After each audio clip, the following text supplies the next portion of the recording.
Olá pessoal, tudo bem? Tudo bem, estou eu aqui corrigindo algumas provas, me deparei aqui com algumas questões e resolvi gravar aqui esse vídeo para vocês. O tema é execução fiscal. A execução fiscal segue o rito próprio da 6.830, que segue então um procedimento específico, diverso das execuções cíveis, que segue o Código de Processo Civil. Sabendo então que a gente tem uma lei própria, o Código de Processo Civil, por outro lado, se aplica a ela subsidiariamente. Na execução fiscal, eu estou falando aqui da dívida tributária, quem vai ser executado é o contribuinte da relação jurídica obrigacional tributária. Mas não raras vezes o responsável tributário também está ali, no polo passivo, junto da certidão de dívida ativa, fazendo então composição daquele polo passivo. Tudo bem. Muita gente me pergunta, e como que esse sócio foi parar lá? Se ele não participou do processo administrativo? Existe um certo consenso de que o sócio não precisa participar do processo administrativo para compor a certidão e, consequentemente, fazer parte da ação de execução fiscal. Inclusive, já temos várias jurisprudências do STJ nesse sentido, de que o fisco ele pode, na hora de lavrar a certidão de dívida ativa, incluir os sócios que tenham poderes de gestão, são eventuais responsáveis tributários, no polo passivo da execução fiscal. Tudo bem. Nesse caso, o ônus da prova de que eles não deveriam estar ali é dele. De quem? Daquele sócio gestor. Tudo bem. A gente sabe, por outro lado, também, que o responsável tributário, para realmente, de fato, responder pela dívida tributária, ele deve praticar algumas condutas de acordo com o que diz o artigo 135 do Código Tributário Nacional. Ele tem que realizar algum ato que exceda os seus poderes ou que infrinja a lei, ou o estatuto, ou o contrato social daquela sociedade do qual ele faz parte e administra.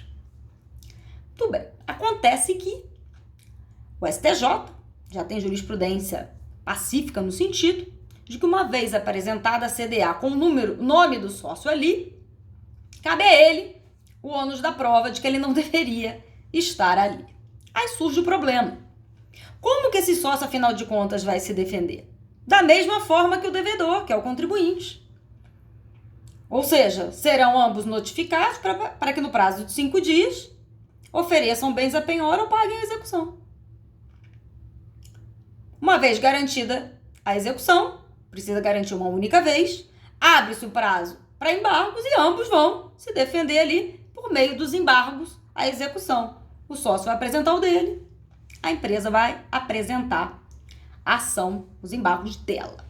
Só que existe uma outra modalidade para se defender sem que haja necessidade de garantir a execução, que é a exceção de pré-executividade. É aí que é o problema. Na verdade, não é o problema, né? Que se deu a questão. A exceção de pré-executividade, nós sabemos que ela não tinha previsão no Código de Processo Civil anterior. Agora até tem, mas antes não tinha. Tanto que a gente tinha uma súmula do STJ no sentido de que essa exceção de pré-executividade ela poderia ser oposta, inclusive, em execução fiscal, desde que a matéria alegada fosse conhecida de ofício e que não demandasse dilação probatória. O que é matéria conhecida de ofício? É prescrição, condição da ação, pressuposto processual, uma litispendência, enfim, perempção. São aquelas matérias que o juiz pode conhecer de ofício, de acordo com o que diz, inclusive, o Código de Processo Civil. E nada obstante a isso, aquela matéria não poderia demandar dilação probatória, não pode ter perícia, não pode ter nada ali que seja necessário algum ato de dilação de prova. Ele tem que ser inconteste, é como se fosse aquele direito líquido e certo do mandado de segurança. Então, é aquilo que você tem que mostrar, olha só, eu tenho direito por causa disso, tá aqui o documento e pá, sem problema nenhum. É para isso que serve a exceção. Ela pode ser oposta a qualquer momento, desde que não tenha existido ainda o trânsito em julgado daquele processo. E é uma simples petição, não tem uma forma própria para isso. A questão é, o sócio ele pode apresentar a exceção de pré-executividade pedindo para que ele seja excluído do polo passivo de uma execução fiscal? Gente, ele pode. Nem sempre, mas pode. Existe também uma jurisprudência do STJ, aliás, um recurso repetitivo, que vai dizer que existe uma presunção de que, para a saída de um sócio de um polo passivo de uma execução fiscal, existe a necessidade de uma dilação de prova. Logo, não pode ser arguida em exceção de pré-executividade. Acontece que nem tudo precisa de dilação de prova. Existem situações que a exceção resolve, tanto para o sócio quanto para a empresa. E outra, será que são só matérias conhecidas de ofício?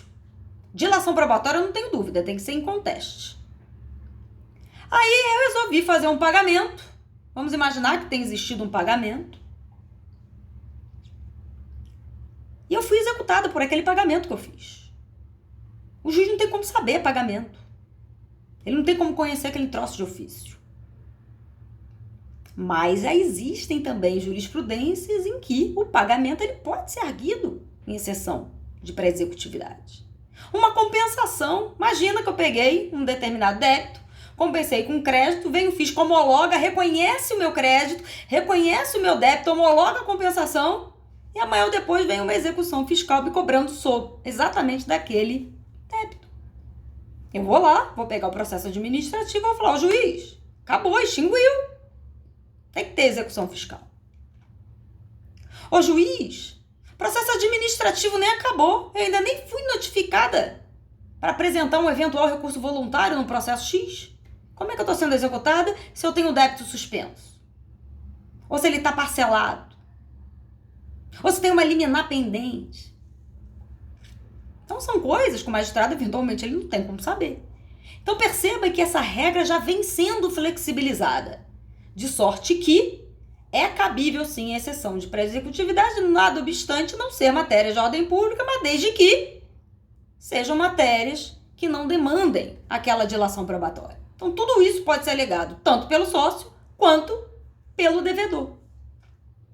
No tocante ao sócio propriamente dito, essa dilação probatória, ela está tratando ali questões fraudulentas, questões de prova de que realmente não era sócio e coisa e tal. Isso realmente só embarga. Mas aquele sócio, eventualmente, ele pode ter entrado muito tempo depois que surgiu aquele débito tributário, eventualmente, naquela sociedade. Ele nem era sócio o dia em que aquele débito nasceu. Como que ele está no polo passivo de uma execução fiscal? Então, num caso como esse, uma exceção vai resolver. Você vai pegar o contrato e vai dizer, olha só, não era sócio naquele momento. Ou, eu até era sócio, mas não tinha poderes de gestão. Eu só recebo dividendos. Agora eu participo, eu sou gestora, tudo bem. Daqui para frente a culpa é minha, se for o caso. Então, existem questões muito pontuais que você pode, sim, buscar a exceção de pré-executividade para o sócio, desde que não demande provas. E que possa, mediante documentos, o juiz conhecer que aquela pessoa, de fato, não deveria compor o polo passivo daquela exceção, daquela execução fiscal. Então, prestem atenção, ainda sugiro mais. Se for um caso desse, em que realmente você não está discutindo fraude, está discutindo esse contrato cumprido ou não cumprido, infração à lei, você não está discutindo isso. São questões pontuais de que eu não deveria estar ali, de que o sócio não deveria estar ali. Faça sim a exceção e mostre para o magistrado que aquilo ali é diferente daquele repetitivo. Aquele repetitivo trata de um tema. Esse aqui é uma exceção. E vá lá despachar com aquele magistrado. Agora, online, peça uma videoconferência. Converse com o assessor. Busque. Porque normalmente, quando é normalmente a exclusão de sócio, se ninguém falar nada nem alerta, acaba indo no automático do repetitivo e ela automaticamente vai ser extinta. E se quiser se defender, entre com embargos. Então chame atenção que o seu caso é diferente. Porque é possível sim a exceção de pré-executividade em algumas questões, inclusive pelo sócio que eventualmente conste no polo passivo da execução fiscal. Fiquem atentos a esses pontos, isso tudo é muito mais rápido e você consegue maior efetividade dentro do processo. Ok, pessoal? Hoje a dica é essa, fiquem atentos aí a demais vídeos e demais posts e um abraço, um bom resto de dia para você. Tchau, tchau!